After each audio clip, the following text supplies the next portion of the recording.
right now on 5 on your side at 10. A tragic end to the search for a missing mother as the father of her children sits in jail.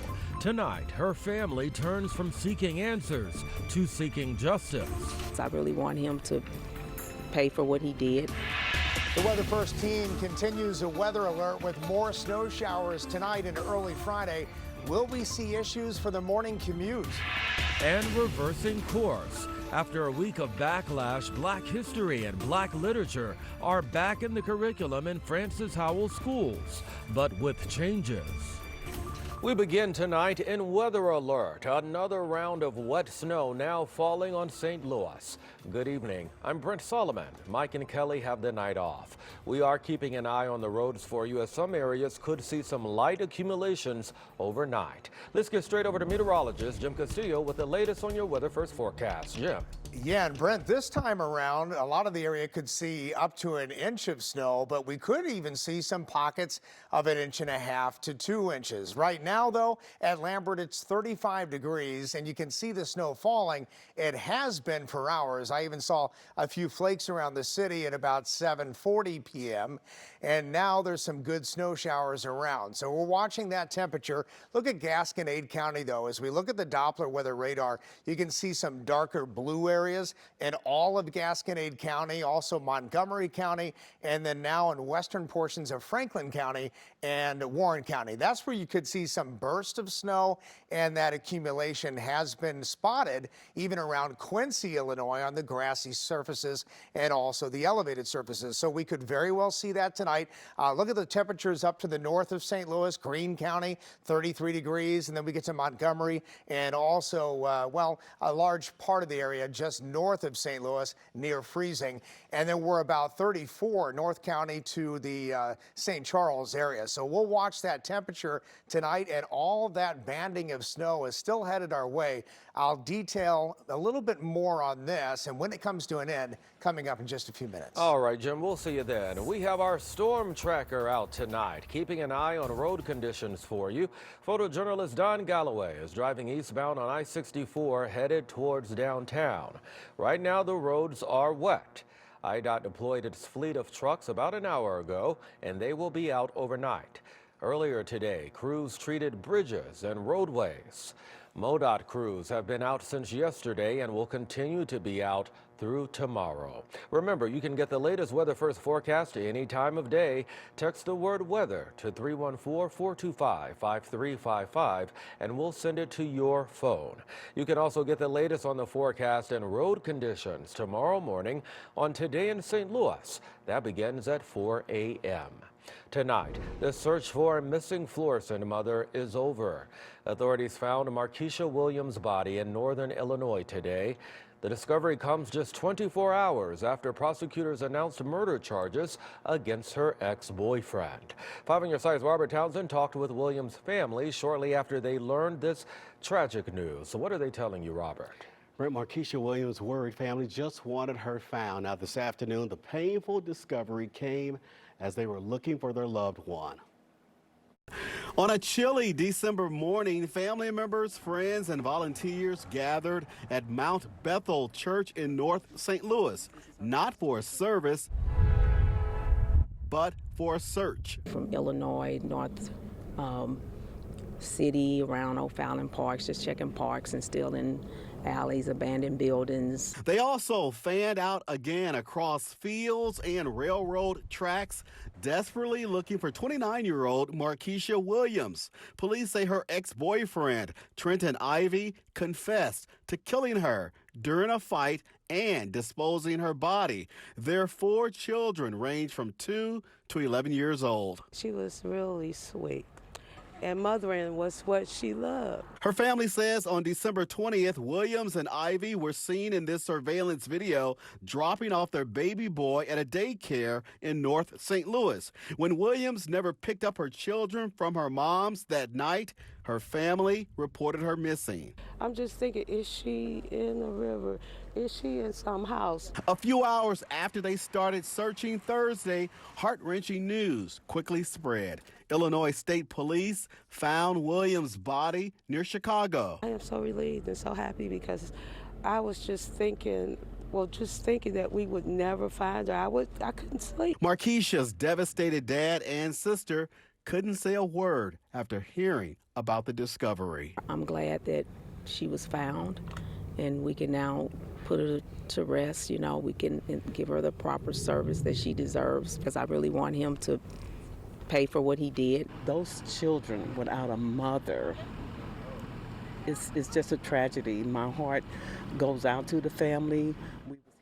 Illinois State Police say they're not releasing any more details at this time to protect the integrity of this investigation. Ivy is still being held without bond in a Wisconsin jail. Robert Townsend reporting tonight. Well, this St. Louis man is charged in the murder of his girlfriend inside of her Velda City home. Investigators say Robert Murray called police and told them he shot 36-year-old Nicole Coleman 4 times. The shooting happened just before 10 last night on Lexington Avenue. Officers say they found a mop and other items used to try to clean up the crime. After a week of backlash, Francis Howell school leaders now say Black Studies classes will return next school year, but there will be changes in how those classes are taught. Our Laura Bacheski caught up with students and parents at a discussion hosted by the NAACP just hours after the announcement. The Francis Howell Board of Education voted last week to remove Black literature and history electives because of, quote, a controversial standard. This move upset students and inspired a petition that garnered more than 3,000 signatures. I think it's unbelievable for them to discredit my history and everyone else's, teach all these other things about history, but, discredit us and choose not to show what we have or what has happened or what is happening now, matter of fact. On Thursday, the school board president and superintendent released a joint statement saying the classes would return next school year and students can sign up for them in January. But, quote, we are confident in our academic team's ability to bring forth a curriculum that's rigorous and largely politically neutral. And I would just like to know what they mean by non-political, because race as an idea itself, it has to do with your skin color, and I don't understand how that's political. Parents and students are hopeful but not confident the board will keep its word because of its track record. And so they're just, kind of trying to chip away at all the things that unite us. St. Charles County NAACP President Sabrina Looney says the resolution against racism and the classes were a connected step forward. It was to heal wounds in this district in particular. 10 years ago, when they had students from Normandy come over here, there were a lot of things that happened and a lot of hurt was caused. And in their efforts to try to bring that connection together and reunite the community, they put that resolution in place and they put these classes in place. And now with this new board's decision to remove them, it has ripped the Band-Aid back off. Reporting in St. Charles, Laura Barcheski, 5 on your side. And school leaders say the current curriculum will stay in place until the end of the current school year. Well, in less than 9 hours, a 2-day nurses' strike at St. Louis University Hospital will come to an end. But the nurses stopped picketing earlier tonight. The union and SSM Health have been in contract negotiations since May. Nurses want the hospital to stop outsourcing jobs and focus on recruiting and retaining staff. SSM says it has been bargaining in good faith, and the walkout did not affect patient care. This 5 on Your Side Cotton Bowl coverage is sponsored by Holland Injury Law. Well, Missouri Tiger fans have taken over Arlington, Texas. We are getting closer to game time when Mizzou will take on Ohio State in the Cotton Bowl Classic. Mercedes McKay spent the day catching up with fans. Let's go, Mizzou! Let's go, Mizzou! Let's go, Mizzou! Come on! Black and gold has taken over the Lone Star State as Missouri Tigers from all over showed up and showed out to cheer on their team. So it's been a blast this year. They've had our hearts since the beginning. A season that started out questionable and has come full circle on the big stage. I'm so excited that we're getting to play a blue blood and show we belong on the national level. That national level appearance brought fans from all over, from Colorado to Chicago to every part of Missouri, an experience every true son and daughter couldn't pass up. I got 3 noise complaints this year in my apartment strictly from Mizzou games, so it was an amazing year. The festivities started with an annual tradition for the Cotton Bowl to get fans fired up for the game. The Goodyear Huddle Up Fan Fest had everything from interactive games to even a Truman the Tiger statue completely made of tires. There's all kinds of people around from both universities. universities here to support their teams. Doesn't get much better than that. But maybe what does get better than that?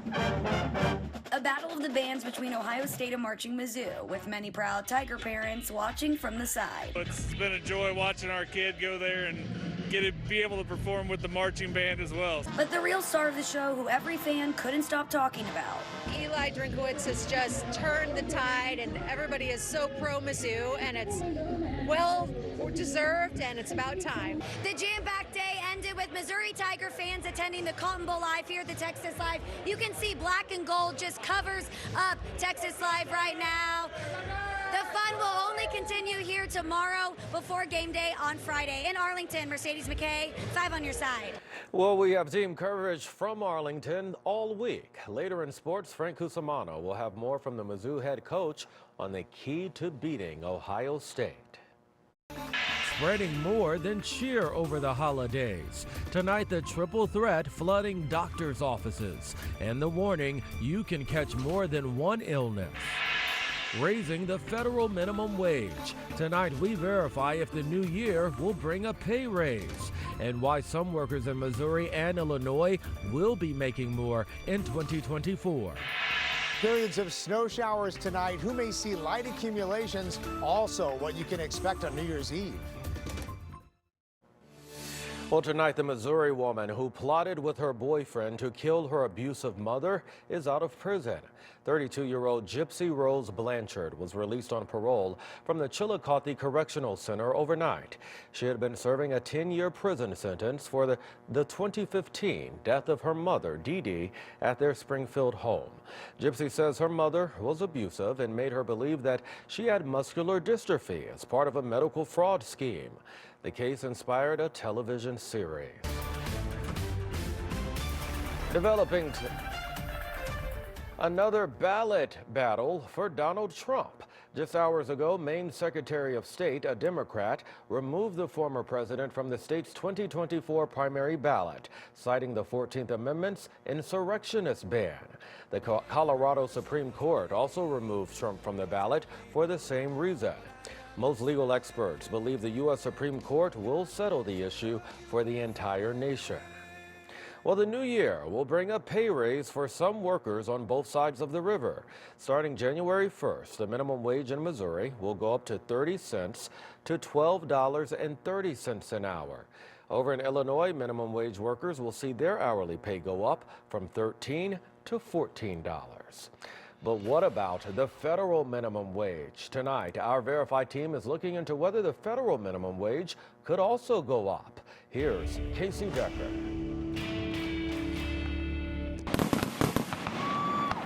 The new year is a time when new laws take effect all over the country, and Google searches show many people have been wondering whether one of those laws is an increase in minimum wage nationwide. So, is the federal minimum wage about to go up? Let's verify. Our sources are the U.S. Department of Labor, Congress, and the Economic Policy Institute. The answer is no. The federal minimum wage is not increasing in 2024. It's been $7.25 an hour since 2009, and the law does not have baked-in annual adjustments for inflation. Only an act of Congress can raise the federal minimum, and no such act has been agreed to. But many states have their own minimum wages that are higher than the federal one, and many of them are set to increase in the new year. 22 states will see their minimum wage increase on January 1st, 2024, and 3 others will see their minimums rise later in the year. On top of that, several dozen cities and counties have minimum wages that will soon increase. With your Verify, I'm Casey Decker. As always, if there's something you'd like us to verify, just email us at verify@ksdk.com. Well, it is a holiday week for many, but it's not a holiday for healthcare workers. Cases of respiratory viruses are surging after the Christmas holiday. So today, we checked the wait times at multiple urgent care facilities, and many were at capacity. Others had long waits. COVID, flu, and RSV are all circulating right now, and doctors say you can catch more than one at the same time. If you're worried you might catch something at the doctor's office, consider this. You have to always look at the benefits and the risk. I think the risk is still very low. If you have a reason to see a physician, that reason usually is of greater importance than the risk of getting something when you go see them. Doctors say if you're not able to keep anything down, if you have persistent fevers or shortness of breath, you should call your doctor. The St. Louis Zoo is celebrating a new arrival.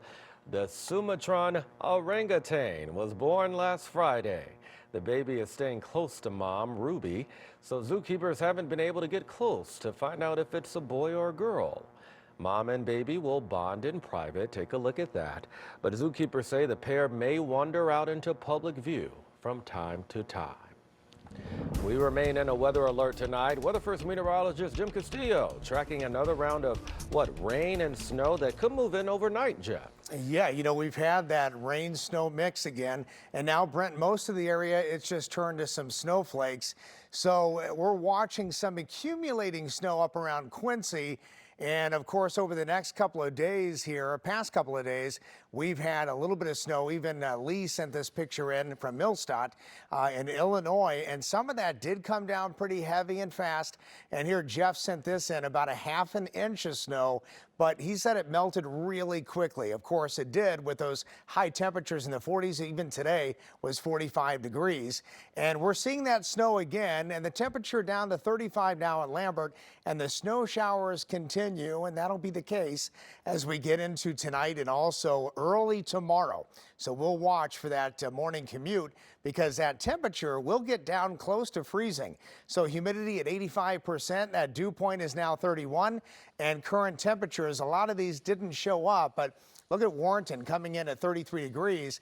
And then let's show you what's going on. Low pressure right there around Chicago, pinwheeling around a disturbance, and we're just watching, pockets of heavier snow. There's some up there around Peoria, and then also right here in Gasconade County. So I highlighted these areas. Herman getting that snow and some really good burst, a little bit now west of St. Louis, and then this batch here that's headed right for the area. So we'll watch this as even temperatures around Montgomery County, Greene County, close to freezing already. So we could see some issues as we get into the morning hours. And here's the temperature with that radar. Again, mainly snow now, and you get pockets of no snow. And of course, those temperatures a little bit north of town, near freezing, and then still mid-30s down to the south. Here's that batch of darker blue on the radar, 33 degrees around Herman, and some snow there. Town and Country getting in on some bigger flakes there. And then also this batch headed right into Bond County, Illinois. And again, we haven't had reports of any problems yet, but as that temperature goes down to near freezing overnight, we'll likely see some problems on the roadways. So snow showers tonight, a trace up to 1 inch in most areas, but pockets of 1.5 inches to 2 inches in mainly grassy areas and elevated surfaces. And what we mean by that is that potential of seeing some of our bridges and overpasses seeing some problems. All right, so through 10 a.m. tomorrow, likely watching snow showers, and then 39 for the high, so we go back above freezing. The melting continues. And look at Saturday. Whatever snow's on the ground really goes away with 47. It's dry. Then on Sunday, here we go for New Year's Eve. It's 39 degrees. But by midnight, we're dry, mostly cloudy, 30, and a northwest wind at 7. So midnight on New Year's Eve, it's cold, but at least there's no snow or rain. Yeah, we just got to get to the weekend. Yeah. All right, very good. Thank you, Jim. You bet. Well, we have Corey standing by now with sports. We are talking quarterbacks ahead of tomorrow's Cotton Bowl in Arlington. We also have some fantastic high school hoops holiday tournament games for you. Sports is up after the break. The Sports Desk is sponsored by Jim Butler Chevrolet, the Midwest's #1 Chevy dealer 10 years running. I'm going to the game? Baby. I hope somebody's videoing this. Are you going with me? Oh, yeah. Yeah. Road trip.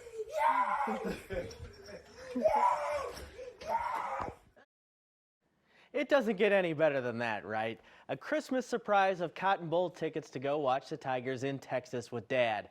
I guarantee there will be plenty of black and gold filling AT&T Stadium tomorrow night against Ohio State. Sports Director Frank Cusimano has our report from Cotton Bowl Eve in Arlington. Corey, I don't think there's a soul on the planet who thought at the beginning of the season that Missouri's season would end with a Cotton Bowl appearance against The Ohio State University. And for those of you who thought that Missouri wasn't going to get Ohio State's best team, well, you're wrong. Almost every player is opting in. Those players who were contemplating opting out did not want their season to end with that loss against the University of Michigan. In terms of keys to the game, well, it's got to be the quarterback spot. Brady Cook, who's been really good all season long for the Tigers, against Devin Brown, who will be making his first start for Ohio State. Here's the coaches on the QBs. Yeah, I think Brady, obviously growing up in the state of Missouri, wanting to play for the university, battling through adversity throughout his year last year, now having an opportunity to lead a New Year's Six Bowl is exciting for him. You can tell the level of focus that him and Cody have displayed all week. You know, they're really here to play and play well. You know, this is exactly what he wanted. He wanted this opportunity, and so he's taken it and run the last few weeks, and I think the guys on the team feel it. They feel his presence out there, and so this is what a great opportunity for him to do that. Brady will have a large contingent from St. Louis cheering him on tomorrow night, but the biggest contingent will be for the punter, Luke Bauer. About 45 friends and families will be here to support the Mizzou punter. That'll do it here from Texas. Let's send it back to Corey Miller. Thanks, Frank. The holiday high school hoops tournaments rolled on around town tonight, and we have to start with a very special game at MICDS. The Don Maurer Holiday Invitational benefits Special Olympics, and tonight the Special Olympians got the chance to show off their skills. Nice shot from the block right there. Then another nice layup coming up on the other end. Really neat moment for those athletes tonight at MICDS. Now to the tournament. Ladue at MICDS in a great semifinal game. MICDS up first. Deshaun Mims throwing it down. But Ladue battled back thanks to big threes like this from Sam Gellner. Let's go. Time winding down in the fourth now. Jason Stokes, floater. MICDS leads. 4 seconds left for Ladue. Ahmad Ba into the lane. That's good. Ladue is up. One last heave coming up from MICDS. But it doesn't go. Ladue wins a thriller 53-52 to advance to tomorrow's championship game. Packed gym for the Viz Tournament Championship game tonight. Amazing matchup. John Burroughs against Incarnate Word. Red Knights have won 108 games in a row. This is a fun one, back and forth. Navia Caffey, 3 for Incarnate. Brianna Ward, impressive layup for Burroughs. Abby Sextro, fake and lay-in. Monet Witherspoon, tough finish for Burroughs. It was a close one, but Incarnate prevailed again. They win 50-46 for their 109th victory in a row. Wow. Some serious news for Illinois basketball today. Their star Terrence Shannon Jr. has been suspended from all team activities after being charged with rape. The alleged incident happened in September while Shannon was in Lawrence, Kansas for an Illinois-Kansas football game. Shannon turned himself in today to be arrested in Lawrence and posted bail. Shannon's lawyer said his client is innocent and intends to take the case to trial. Shannon leads Illinois with over 21 points a game. Once again, former St. Louis Rams receiver Torrey Holt is a Hall of Fame finalist. Holt is one of 15 finalists on the modern era ballot. Up to 5 can get in. It's Big Game's 5th time as a finalist in his 10th year of eligibility, and I am begging the selection committee to finally do the right thing and put him in Canton. How about what we started the sportscast Oh, with? yeah, I like that. He's going to video. remember that for the rest of his life, going to the Cotton Bowl. And what a gift. And at one moment, it's almost like he was thinking, I'm happy, but can I be happy? Can I show it? Is it okay to show it? He wanted to run there. He ran out the door. He had to go outside and let it all out. Good for him. Corey, thank you. Well, ringing in the new year, the dubious distinction for the Lou when it comes to New Year's Eve celebrations.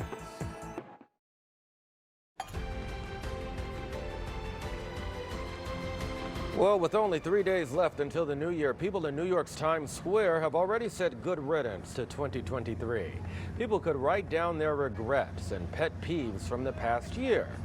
A magician then made those pieces of paper disappear with fire. According to Wallet Hub, St. Louis is not the best place to ring in the new year. The company ranked U.S. cities based on New Year's Eve celebrations, costs, and safety. Well, St. Louis ranked 33rd overall, but came last when it comes to safety. The top 5 cities are Orlando, San Diego, New York, Las Vegas, and Atlanta. In a survey, Wallet Hub found 68% of respondents say New Year's Eve is their favorite holiday. 24% plan to celebrate from home. Another 22% don't plan to celebrate at all. 25% plan to be asleep before midnight.